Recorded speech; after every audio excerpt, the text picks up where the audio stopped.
함께 기도드리겠습니다. 하나님 아버지, 오늘도 저희들을 긍휼히 여기사 생명의 말씀으로 인도하여 주심을 감사드립니다. 우리에게 주어진 모든 상황과 형편이 주의 이름을 위한 상황임을 감사함으로 받게 하여 주시고, 우리 주 예수 그리스도로 말미암아 범사에 감사하는 주의 백성이 되게 하여 주옵소서. 예수님의 이름으로 기도드리옵나이다. 아멘. 하나님 말씀 마태복음 28장 19절에서 20절 말씀을 보겠습니다. 신약 성경 52쪽입니다. 그러므로 너희는 가서 모든 족속으로 제자를 삼아 아버지와 아들과 성령의 이름으로 세례를 주고 내가 너희에게 분부한 모든 것을 가르쳐 지키게 하라.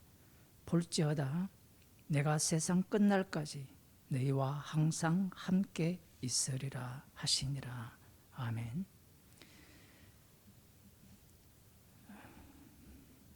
예수님께서 모든 족속으로 제자를 삼으라 이렇게 말씀하셨습니다. 모든 족속으로 제자를 삼으라는 말씀의 원천을 보게 되면 아브라함 언약을 생각할 수 있죠. 아브라함이 복의 근원이 되고 아브라함을 축복하는 자에게 축복이, 아브라함을 저주하는 자에게는 저주가 주어집니다. 예수님께서 12 제자를 선택을 하셨죠. 그 중에 하나가 가룟 유다입니다. 12은 이스라엘을 대표한다라고 볼 수 있고, 이스라엘은 온 민족의 대표자라 볼 수 있습니다. 그래서 모든 족속으로 제자를 삼아라는 그 취지는 우리들 생각하는 것처럼 온전한 제자 만들기, 그것이 아니라 예수님의 제자로서 예수님을 증거하는 자들을 주님께서 만들라는 말씀을 하고 계신 거예요. 실제로는 주님이 이 일을 다 하시는 겁니다. 여기에서 우리가 조금 생각해야 될 부분은 아버지와 아들과 성령의 이름으로 세례를 주고 이렇게 말씀하고 있어요. 흔히 이런 구절을 두고 성부, 성자, 성령, 삼위일체 신학을 내세웁니다. 삼위일체 신학의 그 문제가 무엇이냐라고 하면 하나님을 존재로 보는 거예요. 하나님이 존재하지 않습니까? 이렇게 물으신다면 창세기 1장을 보면 태초에 하나님이 천지를 창조하셨죠. 맞죠? 그죠? 그러면 하나님이 존재하셨잖아요 라고 사람들이 말할 거잖아요. 하나님이 계셨기 때문에 천지를 창조하시는 거고. 그러면 이제 질문을 하겠습니다. 천지를 창조하신 하나님이 창조하시기 전에 계신 하나님은 어떤 하나님입니까? 설명을 못하죠. 그게 우상이 되거든요. 이미 우리는 선악과를 먹었기 때문에 창세기 1장 1절을 볼 때 선악과 먹기 전에 아담과 여자가 보는 하나님과 우리가 보는 하나님이 다릅니다. 그러면 우리는 어떻게 하나님을 알 수 있느냐라고 하면 모든 만물을 통하여서 하나님을 알 수 있습니다. 성경은 그렇게 되어 있거든요. 그 만물이 하나님을 증거를 하고 있어요. 구약에 그렇게 되어 있고 신약에는 이제 예수 그리스도로 바뀌게 되는데, 하나님께서 아브라함을 부르신 이후에 하나님께서 자신을 이렇게 알려주십니다. 어떤 하나님으로 알려주느냐 하면 12장 1절에 나오는 약속을 통하여서 하나님이 어떤 분인가를 알려주시면서 하나님은 전능한 하나님이라고 소개하게 됩니다. 아브라함에 이르기 전까지는 하나님에 대해서 어떻게 사람들이 알게 되었느냐? 바벨탑 이후에는 모두가 다 하나님을 알까요, 모를까요? 로마서에 보면 하나님을 알지만 하나님을 어떻게 했습니까? 나무나 돌이나 사람의 형상으로 만들었죠. 하나님이 있다라는 것은 선악과를 먹은 세계에서는 이미 확정된 겁니다. 그러한 상황에서 하나님께서 아브라함에게 나타나심으로 말미암아 아브라함의 하나님, 그 이후에는 이삭의 하나님, 야곱의 하나님으로 자신을 계시하십니다. 여기에서 아브라함의 하나님이라고 하면 여러분은 어떤 생각을 합니까? 아브라함이 하나님이니까 아브라함을 위한 하나님? 이렇게 흔히 생각할 가능성이 높지만 아브라함의 하나님이라고 하면 창세기 12장부터 나오는 하나님께서 아브라함을 부르신 이후에 그리고 아브라함이 행하는 그 행위의 속에서 하나님께서 아브라함에게 행하신 그 모든 내용을 두고 뭐라고 하느냐 하면 아브라함의 하나님이라고 이야기를 하는 거예요. 그 전에 창세기 1장을 보면 하나님이 태초에 하나님이 천지를 창조하시니라 라고 하시면서 엘로힘을 말씀하거든요. 그런데 2장을 가게 되면 갑자기 여호와 하나님이 등장합니다. 4절에 우리가 알다시피 여호와 하나님은 출애굽기로 가야 이 3장으로 가야 하나님께서 알려주시는 이름이거든요. 그런데 성경을 읽을 때 신학자들이나 목사들이 어려워하는 대목이 뭐냐면 아니 여호와의 이름은 출애굽기에 가서야 알려주시는 이름인데 2장부터 여호와의 이름이 등장하면 어떻게 되느냐라는 거예요.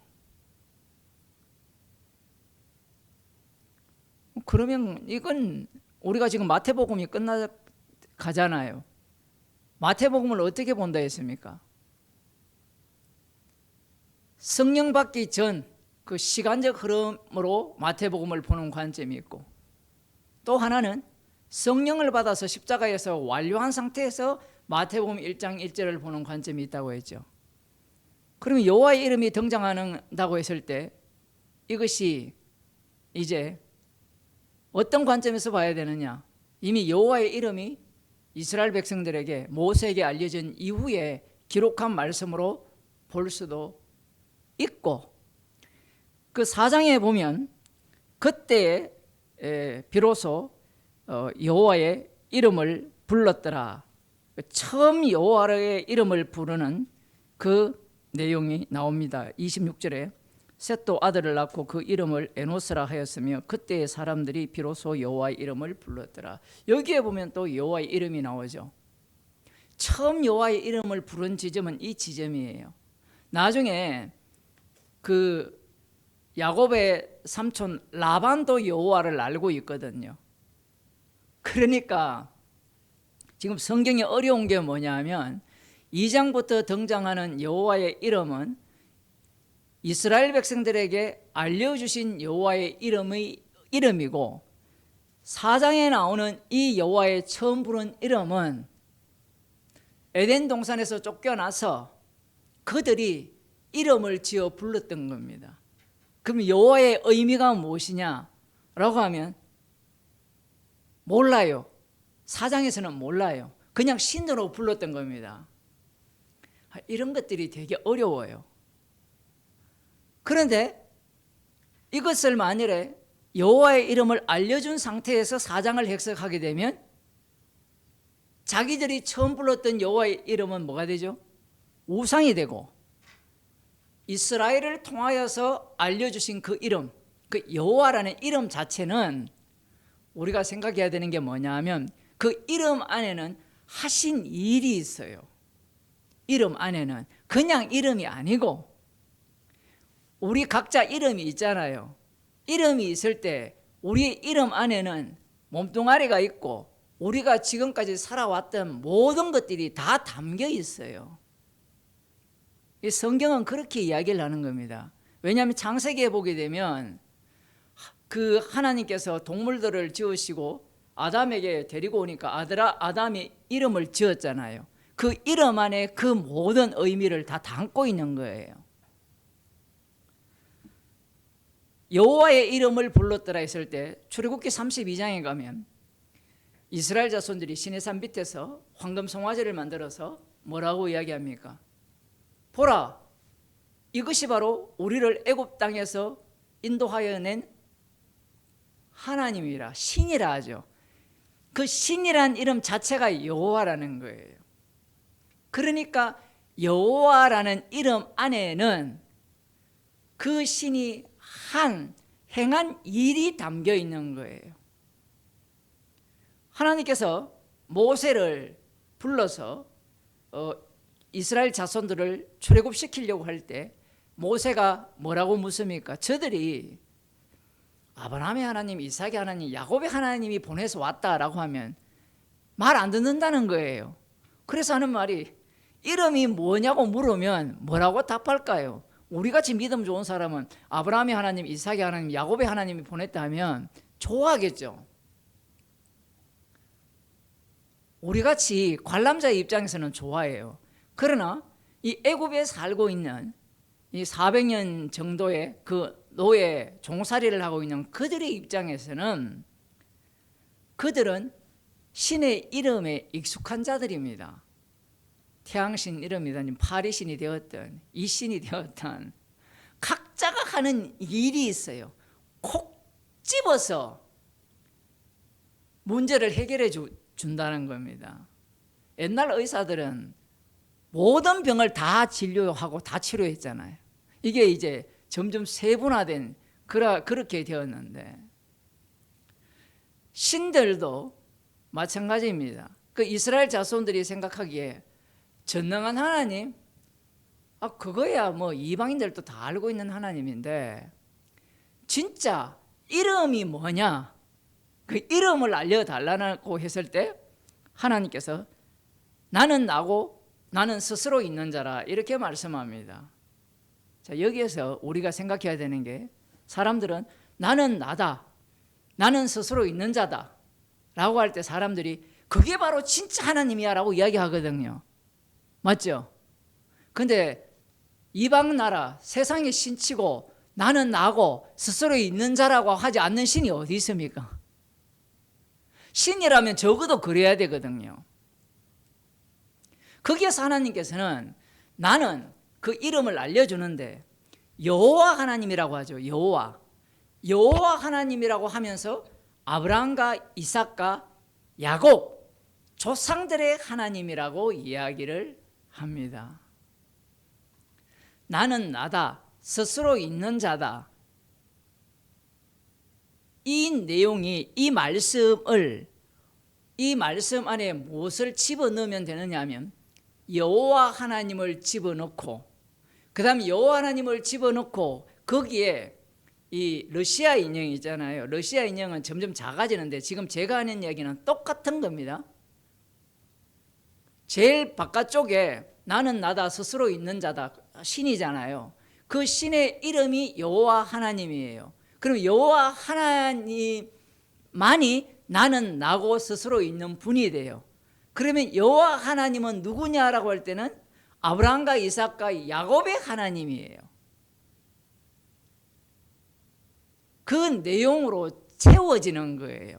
우리가 신이라고 하면 신은 무소부재하시고 안 계신 데 없고 무한하다라고 생각을 하는데 말은 맞는데 실제로 그 무한하다라는 무한한 하나님을 생각을 하게 되면 그건 우상이 되는 겁니다. 그래서 하나님께서 계속해서 이스라엘의 하나님이라고 자신을 소개하시는 겁니다. 그 이스라엘의 하나님이라고 하면 이스라엘을 보호하시는 하나님? 아니에요. 이스라엘을 통해서만 하나님 자신을 계시하시는 분이라는 겁니다. 이스라엘을 통해서만 하나님 자신을 계시하시기 때문에 이 하나님의 이름이라는 것은 어떻게 등장했어요? 여호와로 등장했죠. 그러면 여호와로 알려주었을 때 이 여호와의 이름이 어떻게 이스라엘 백성들에게 알려지느냐 하면 여호와는 무엇이 아니다?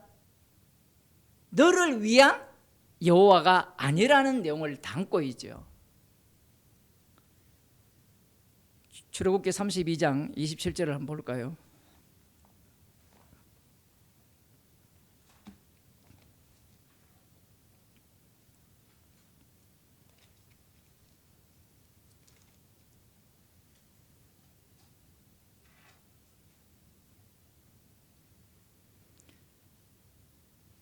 (25절부터) 보면 모세가 본즉 백성이 방자하니 이는 아론이 그들로 방자하게 하여 원수에게 조롱거리가 되게 하였습니다. 이에 모세가 진문에 서서 가로되 누구든지 여호와의 편에 있는 자는 내게로 나오라 하며 레위 자손이 다 모여 그에게로 오는지라.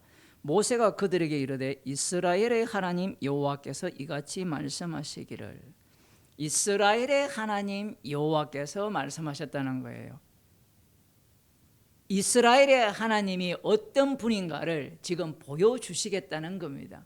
어떤 말씀을 하셨느냐? 너희는 각각 허리에 칼을 차고 진 인문에서 저문까지 왕래하며 각 사람이 그 형제를, 각 사람이 그 친구를, 각 사람이 그 이웃을 도륙하라 하셨느니라.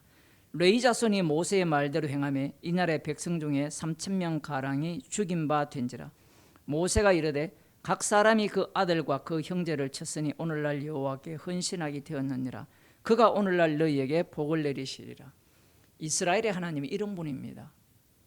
자기를 위하여 황금 송아지를 만들어서 여호와라고 하면서 여호와의 절기를 예비하는 그들에 대해서 레위 자손을 통하여서 그들의 칼로 유월절 어린 양의 피로 구출한 얼마나 고귀한 자들입니까?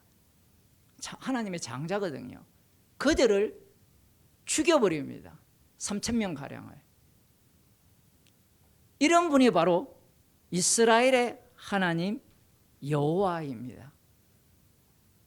이스라엘의 하나님 여호와가 어떤 분이냐라고 하면 성경 9절 9절에 이런 내용이 담겨 있는 거예요.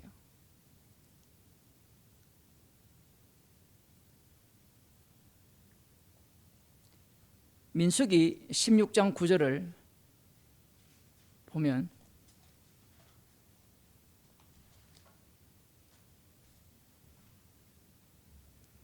이스라엘의 하나님이 이스라엘 회중에서 너희를 구별하여 자기에게 가까이 하게 하사 여호와의 성막에서 봉사하게 하시며 회중 앞에 서서 그들을 대신하여 섬기게 하심이 너희에게 작은 일이겠느냐.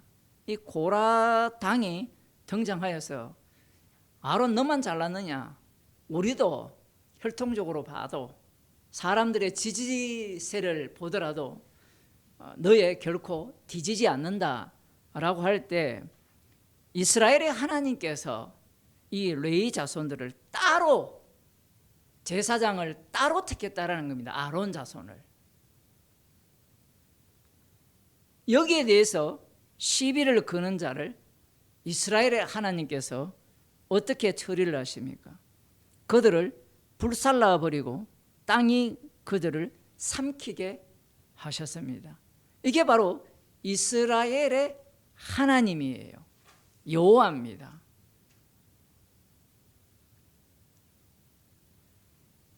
이스라엘의 하나님 여호와께서는 언약을 배반한 이스라엘을 어떻게 하셨습니까?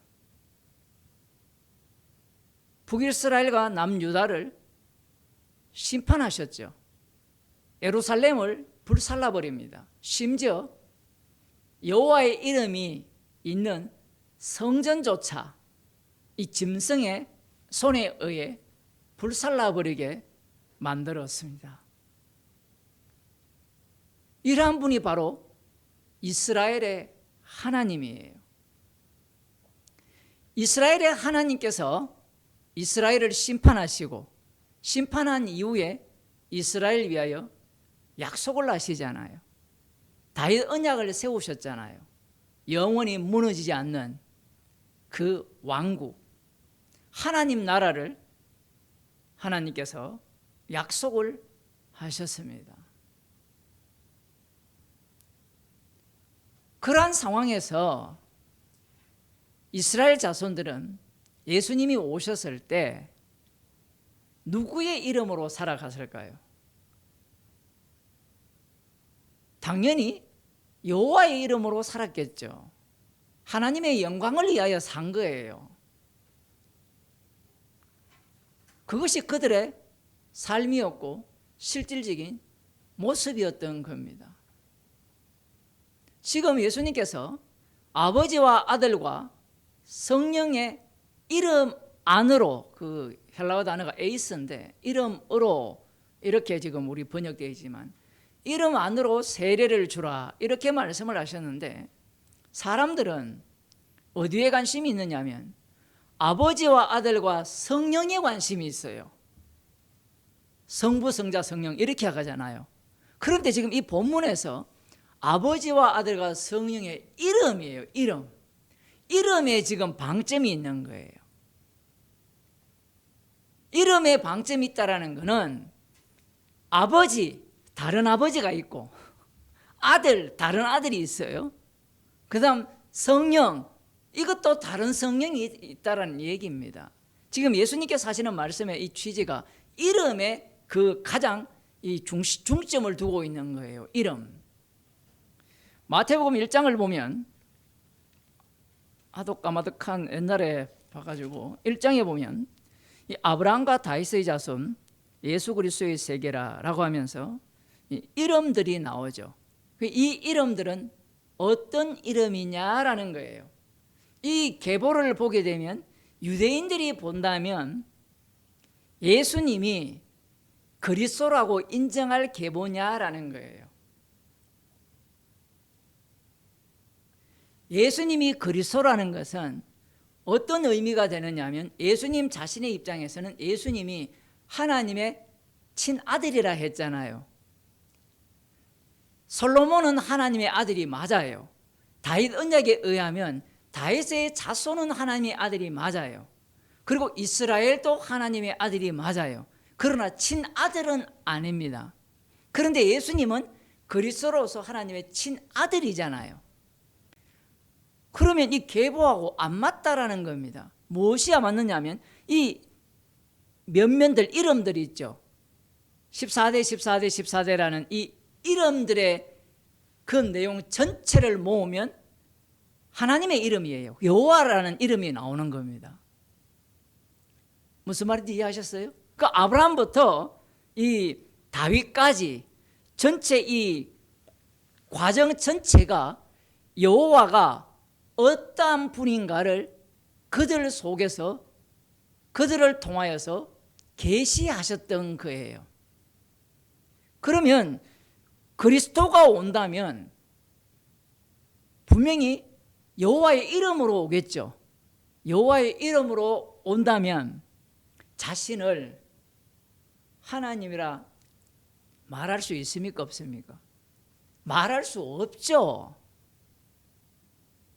이 마태복음 1장 1절에서 16절까지에 나오는 이 요셉까지 그 대를 보게 된다면 이 안에서는 여호와 하나님의 이름이 담겨있는 인물들이 배치되어 있다는 사실입니다. 물론 우리는 이들 전체를 그리스도의 이름을 정하는 인물로 다 바꿔버리죠. 이게 굉장히 중요해요. 하나님의 이름을, 여호와의 이름을 정하는 자들이 예수님께서 그리스도가 되시면 아브라함은 예수님이 그리스도고 예수님이 주신 것을 정하는 자가 돼요. 그게 아브라함의 믿음입니다. 이게 바뀌는 거예요.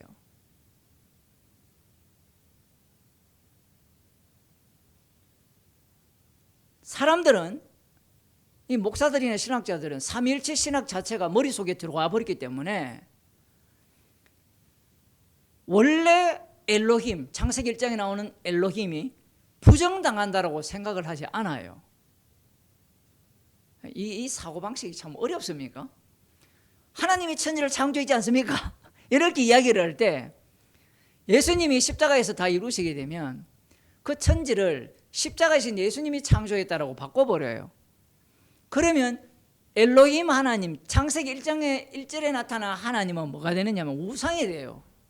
그 다음 아브라함과 이삭과 야곱의 하나님으로 나타나셔서 전능한 하나님으로 나타나서 나중에는 이제 여호와의 이름으로 자신을 계시할 때 여호와의 이름이 예수님께서 여호와의 이름으로 오시게 되면 여호와의 이름이 우상이 돼요.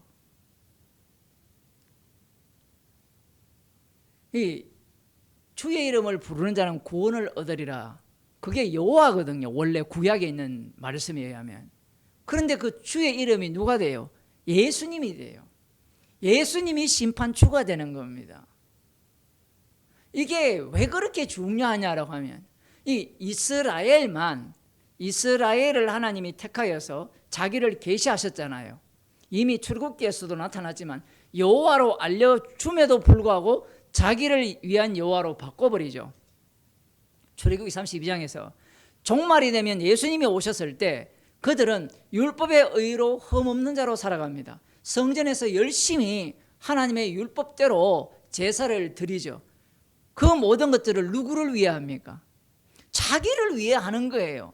여호와를 섬기는 것도 여호와의 말씀을 지키는 것도 자기를 위해 하는 거예요. 그게 우상 숭배라는 것을 그들은 상상도 못했던 겁니다. 모든 것이 자기를 위함이에요. 인간은 이 성경을 해석하면 나를 위한 해석이 아니면 해석할 이유가 없어요. 심지어 우주가 왜 만들어졌습니까? 나를 위해서, 사람을 위해서 만들었다 이렇게 이야기하거든요. 그 똑똑한 사람들이. 원래 그래요. 인간이 죄인이기 때문에 자기 중심으로 모든 걸 해석할 수밖에 없습니다. 그래서 특별히 이스라엘 백성들에게 율법을 주시고 그들을 심판하시고 70년의 약속과 70일에 대한 약속을 주심으로 말미암아 종말에 나타나는 그 악마적인 모습은 율법의 의로는 흠이 없고 우상 숭배하지 않고 말씀대로 살아가는 소득의 11조, 박하와 양과 근처의 11조까지 하는 그런 모습으로 드러납니다. 그 모든 것들이 나를 위함이에요. 그런데 예수님이 오셔서 성경은 누구를 위하여 기록되었다고 합니까? 예수님 자신을 위해서 기록되었다고 하는 거예요. 말이 안 돼요. 왜냐하면 하나님 자신을, 제가 처음 출발을 그렇게 얘기했잖아요. 하나님 자신을 계시하기 위해서 이스라엘을 만들었다 했잖아요. 그죠? 그런데 예수님의 해석은 뭐냐면 나를 위해서 이스라엘을 만들었다라고 해버립니다. 그러니까 충돌이 일어날 수밖에 없는 거예요. 아버지와 아들과 성령의 이름으로 세례를 준다라고 할 때 이 아버지 개념은 이 마태복음은 유대인들에게 서여졌다라고 일반론적으로 그렇게 이야기를 합니다. 마태복음은. 그래서 하나님 나라라고 표현하지 않고 천국이라 이렇게 표현을 한다 이렇게 이야기를 하잖아요. 하나님이라는 말조차도 이들이 쓰지 않으니까 아버지라고 이야기할 때 이 아버지가 둘이에요.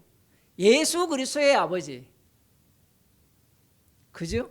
예수 그리스도의 아버지, 또 하나는 이스라엘의 아버지인데 특이한 것은 이 아버지가 이름이 있는 거예요.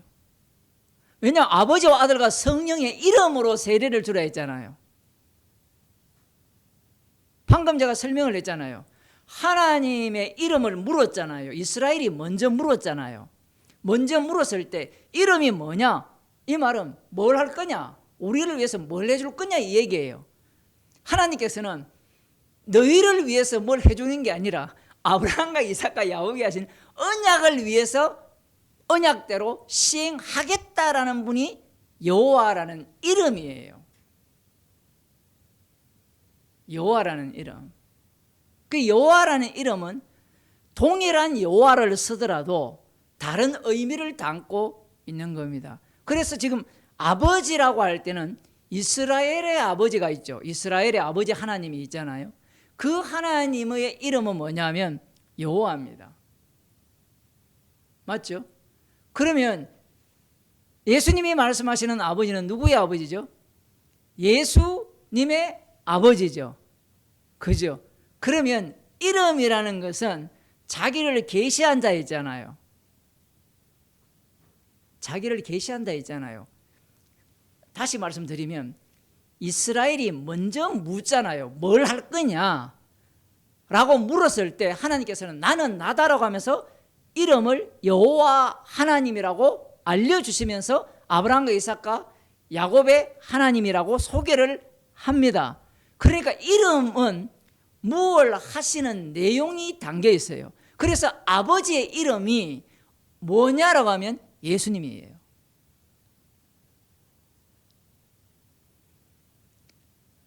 아버지의 이름이 뭐예요?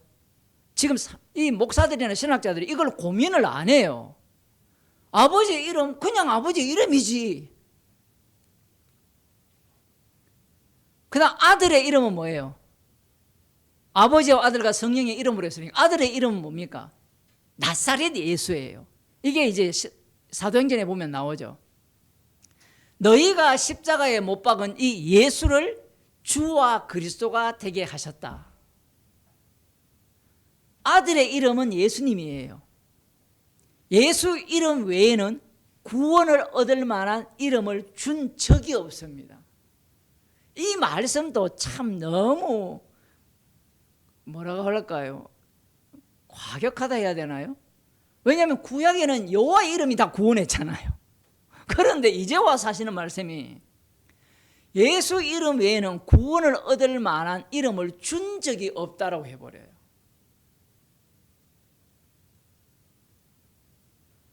아들의 이름은 예수님이에요.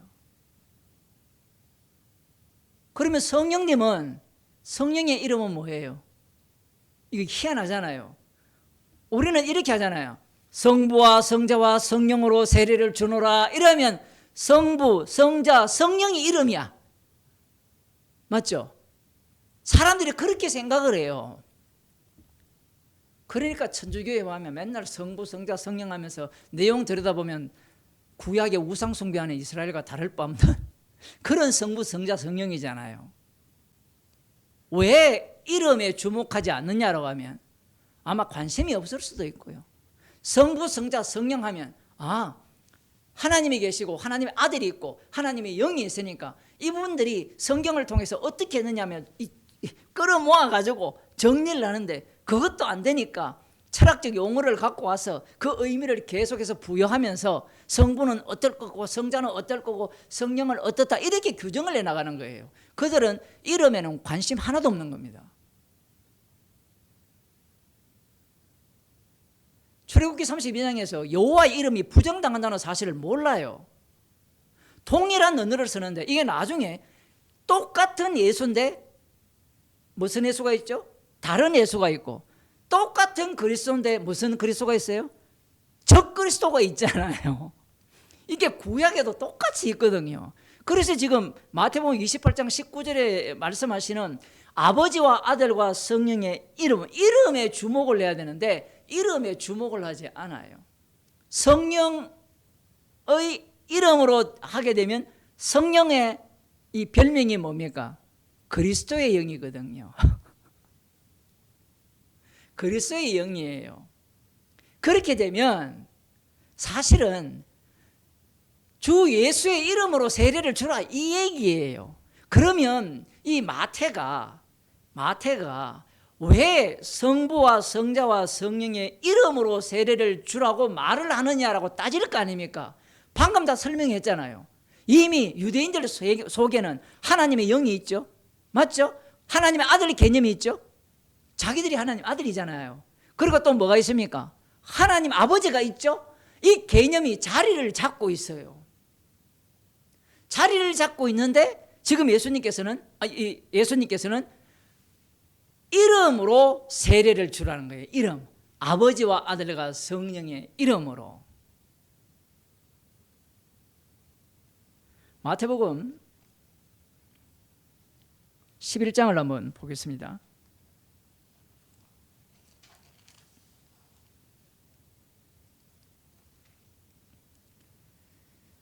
20절에 보면 예수께서 권능을 가장 많이 베푸신 고을들이 회개치 아니하므로 그때에 책망하시되 화가 있을진저 고라시나 화가 있을진저 베세다야 너희에게 행한 모든 권능을 두로와 시돈에서 행하였다면 저희가 벌써 벼옷을 입고 제에 앉아 회개하였으리라. 희한하죠. 권능을 많이 행했는데 왜 회개하지 않습니까?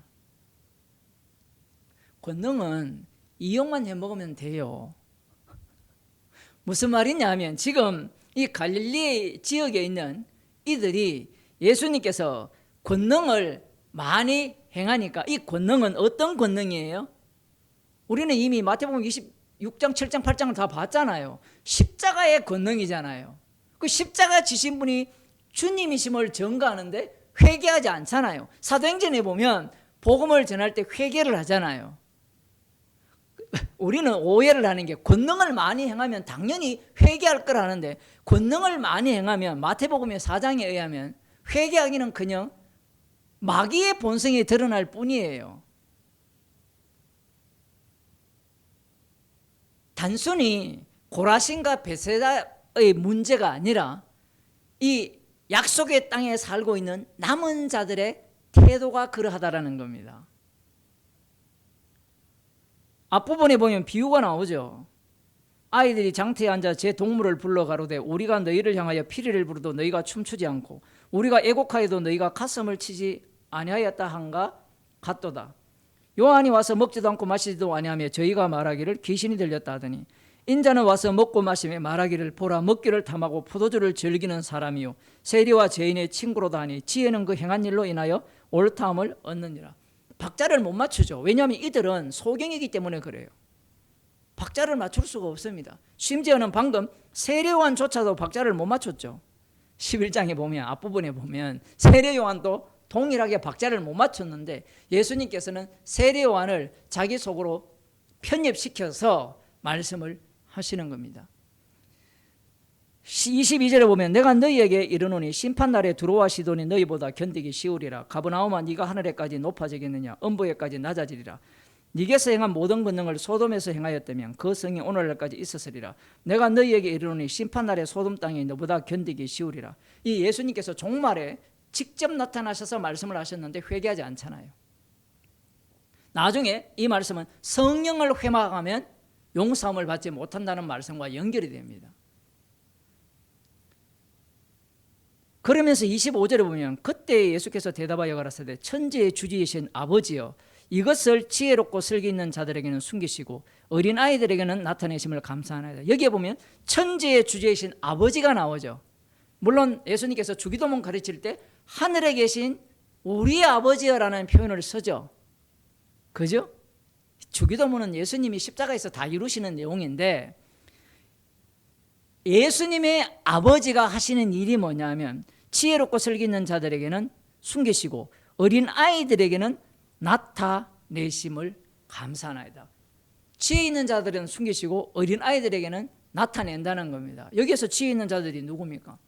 말씀을 붙들고 있는 자들이죠. 말씀을 붙들고 있으니까 정답이 있을 거 아니에요. 수학 문제가 있으면 해답지가 있잖아요. 그 지금 이들은 해답지를 갖고 있는 겁니다. 해답지를 갖고 있는 상태에서 출제자가 문제를 냈습니다. 그러면 그 문제의 답은 이 성경에 있는 해답을 갖고 풀 거 아니에요. 그런데 그런 자들이 지혜 있다라는 겁니다. 맞죠? 말씀을 율법을 주야로 묵상하는 자고 그 말씀대로 살아가는 자들이 지혜 있는 거잖아요. 그런데 그런 지혜 있는 자들에게 숨긴다는 겁니다. 왜 숨길까요?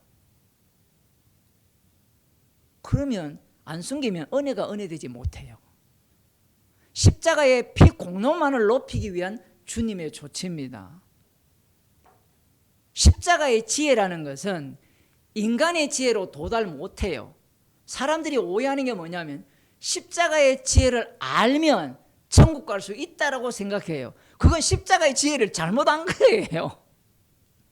지금 예수님께서 아버지께서 뭘 하셨느냐 하면 어떤 아버지냐면 유대인들 입장에서는 계시를 통해서 구약 이스라엘을 통해서 율법을 통해서 선지자들을 통해서 하나님 자신에게 알려주셨잖아요. 그런데 예수님은 어떻게 해석하느냐면 율법과 선지자를 통해서 아버지는 이 지혜로운 자들에게 숨겼다라는 이야기를 하는 겁니다. 대화가 안 돼요. 아니 말씀을 보고 깨달으라고 주셨지 숨기려고 주신 말씀이 어디 있느냐라는 거예요. 우리의 상식이 그렇잖아요. 지금도 그렇잖아요. 지금 복음의 비밀이거든요. 신약 성경이 있고 예수님께서 십자가에서 다 이루기 때문에 이건 우리에게 숨기기 위해서 주신 복음입니까? 아니면 알라고 주신 복음입니까? 성경입니까? 100이면 100이 알라고 주셨다고 생각해요. 그러니까 성경을 엉터리로 보는 거죠. 성령께서 함께 하신다는 것은 우리가 말씀을 아무리 읽고 연구해도 못 알아먹는다는 이야기예요. 똑같아요. 분명히 예수님이 말씀하셨잖아요. 지혜롭고 슬기 있는 자들에게는 숨기셨다. 어린아이들에게 나타내셨다라고 하잖아요.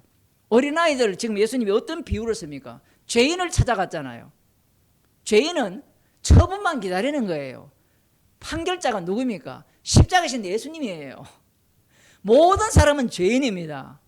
죄인은 십자가에 용서하신 그 긍휼만을 통하여서 구원을 얻을 수 있어요. 그래서 지혜 있는 자들은 이 복음을 알 길이 없어요. 그런데 이 세상의 모든 사람들이 지혜 있는 겁니다. 예수님의 아버지는 지혜 있는 자들에게 이 복음의 비밀을 숨겼어요.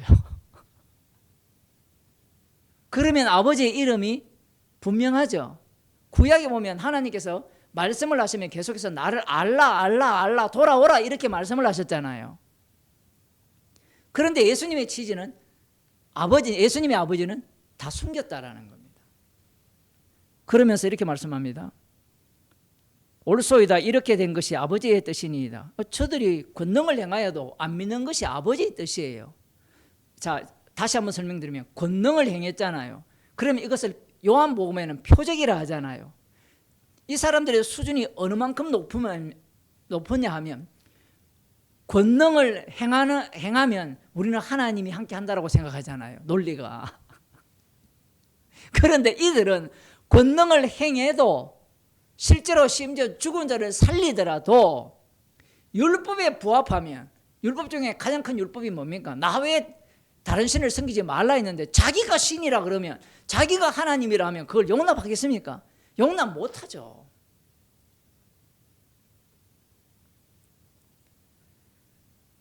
이렇게 된 것이 아버지의 뜻이라는 거예요. 충격적입니다. 그러면 선지자들을 왜 보냅니까? 아버지의 뜻이라니까요. 율법과 선지자를 시큰 연구했는데 결론은 뭐예요? 주님을 핍박하는 거, 죽이는 거. 이게 아버지의 뜻이에요. 그 다음 하시는 말씀이 내 아버지께서 모든 것을 내게 주셨으니, 와, 더 놀라운 일이라 하죠. 모든 것을 아들에게, 예수님에게 줬다는 거예요. 아버지라 했으니까 예수님이 아들이잖아요. 모든 것을 아들에게 주셨으니, 아들에게 모든 걸 줬다는 것은 모든 만물이 아들을 위하여 있고 아들이 만들어지고 아들을 위하여 만들었고 아들을 위하여 아들에게 돌아가게 돼 있어요. 지금 예수님이 이 말씀을 하는 겁니다. 구약을 읽으면 여호와 하나님이 나오잖아요. 하나님께 영광 돌리고 하나님을 위하여서 우리가 살아야 된다 라는 이야기를 많이 하잖아요. 그것이 예수님의 말씀에 의하면 마귀의 소리예요. 하나님의 주권이 이 땅 위에 세워지기를 간절히 원하는 자들이 많잖아요. 그게 악마입니다. 악마. 그들은 예수님의 말씀에 화답을 못하는 거예요.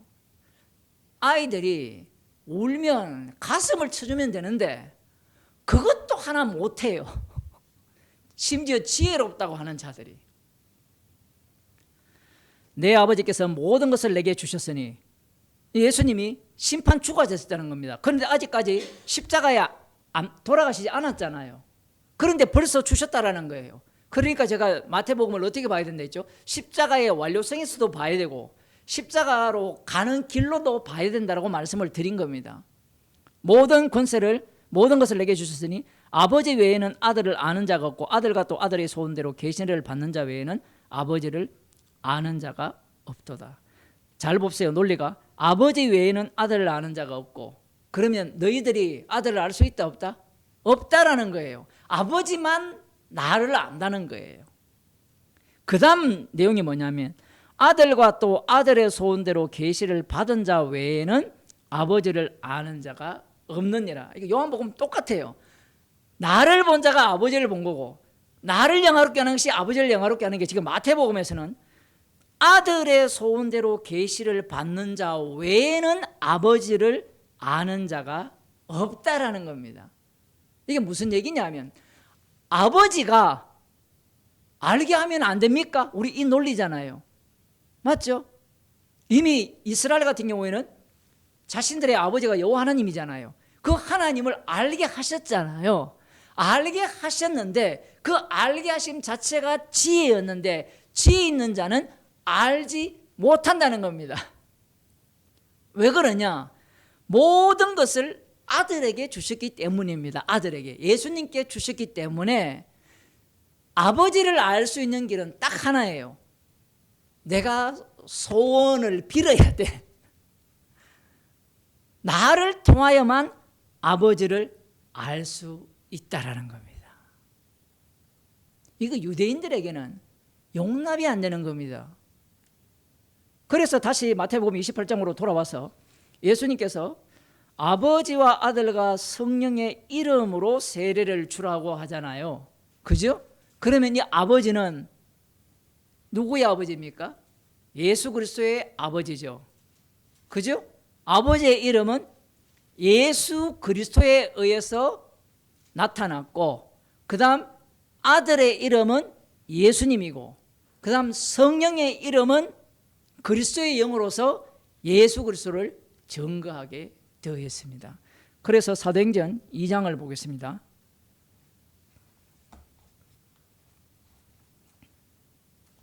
38절입니다.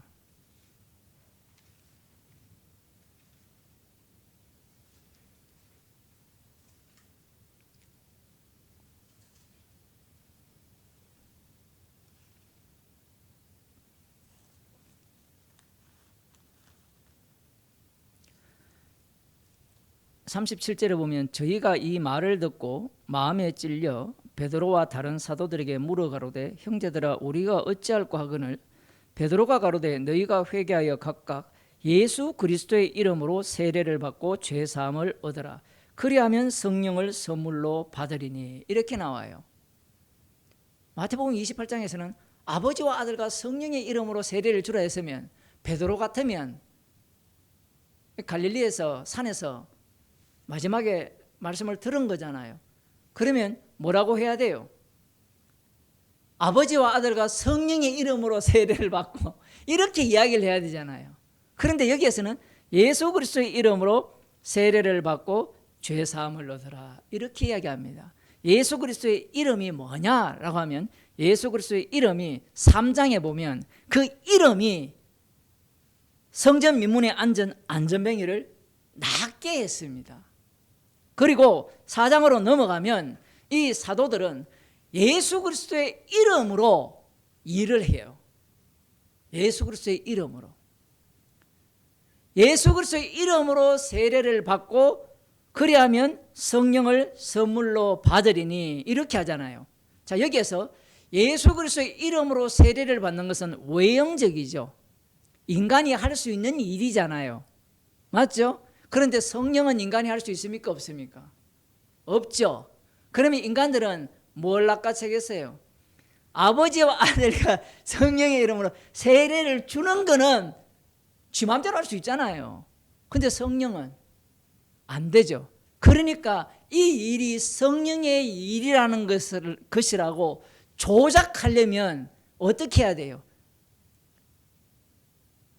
룰루랄라 방언시켜서 성령 받았다라든가 아니면 다른 외형적인 증거물을 갖고 성령을 받았다라고 하겠죠. 이들이 뭘 모르느냐 하면 지금 이들이 원해서 그리스도 예수 이름으로 세례를 받잖아요. 그러면 성령이 임할 거 아니에요. 성령이 임하게 되면 어떤 사람이 되죠? 1장에 보면 주님의 증인이 돼요. 주님이 어떤 분이냐면 온 이스라엘이 십자가에 못 박은 예수를 주와 그리스도가 되게 하셨거든요. 예수님의 증인이 되는 겁니다. 다르게 표현하면 예수 그리스도의 증인, 주 예수 그리스도의 증인, 이걸 한 단어로 십자가의 증인이라 하는 겁니다. 그래서 지금 예수님께서 아버지와 아들과 성령의 이름으로 세례를 주고 내가 너희에게 가르친 모든 것을 가르쳐 지키게 하라라는 이 말씀의 취지는 결국은 너희들이 복음을 전하게 되면 그 복음을 전하는 일부터 이 모든 과정들이 누구의 일이 되느냐 하면 세상 끝날까지 주님이 동행한다 했잖아요.